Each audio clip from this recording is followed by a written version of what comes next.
You know what's funny? Most people struggle to find one passion. You? You have too many. You want to learn guitar, start a podcast, get into digital marketing, maybe coding, photography, that blog you've been about to start for 2 years. And that's the problem. Not a lack of passion, too much of it.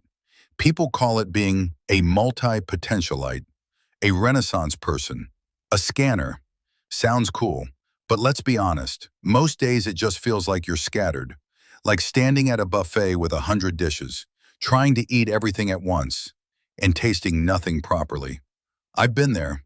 Machine learning, web development, graphic design, e-commerce, digital marketing, multiple failed YouTube channels.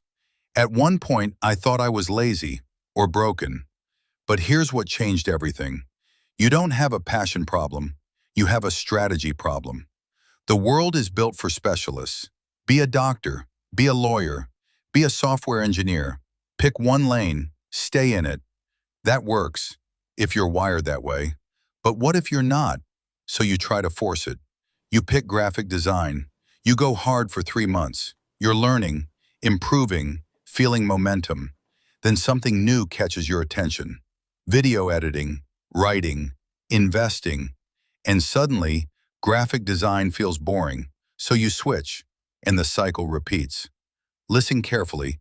The problem isn't that you have too many interests. The problem is thinking every interest must become your career. That's the trap. Every hobby must make money. Every skill must define you. Every curiosity must become success. No. Here's the strategy. It's simple, but it works. The 3-bucket system. Step 1.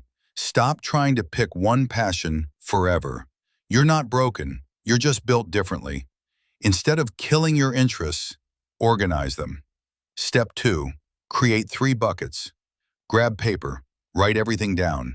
Now divide them. Bucket 1. The moneymaker. Not your biggest passion. The one most likely to pay your bills in the next 1 to 3 years. It should have market demand. It should be something you're already decent at, and you shouldn't hate it. This becomes your anchor, your main focus. Bucket 2, the soul stuff. The things that make you feel alive. Painting, reading, hiking, music. These are not side hustles. They are not businesses. They are fuel. Let hobbies stay hobbies. When you stop trying to monetize everything, you actually enjoy life again. Bucket 3. The curiosity shelf. Everything else goes here. Learning Japanese, astronomy, stoicism. Not never, just not now. Step 3. The 80% rule. This is where people fail. They split attention equally. You can't build momentum like that. For the next 6 to 12 months, 80% of your productive energy goes to bucket 1. Not forever, just long enough to build leverage. If you have 2 hours a day, 90 minutes go to your money skill, 30 minutes go to everything else. Build real skill, build proof, build income. Income buys freedom. Step 4, schedule your soul time. Put it in your calendar. Sunday, journaling. Wednesday, painting. Friday, reading. These are recovery.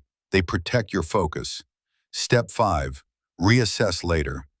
Once bucket 1 is stable, you can rotate, upgrade, combine interests, but in sequence, not chaos. Here's why this works. You stop feeling guilty. You actually get good at something. You build confidence, and you create options. And options equal power. Let me be blunt. If you chase everything equally, you'll be 35, still figuring things out, still starting over. The people who seem to do everything, they built one thing first, then they expanded. So here's what you do after this video. Make the 3 buckets, choose bucket 1, plan your week, commit for 6 months. Not forever, just long enough to win. Your interests aren't going anywhere, but your time, that is limited. Use it strategically.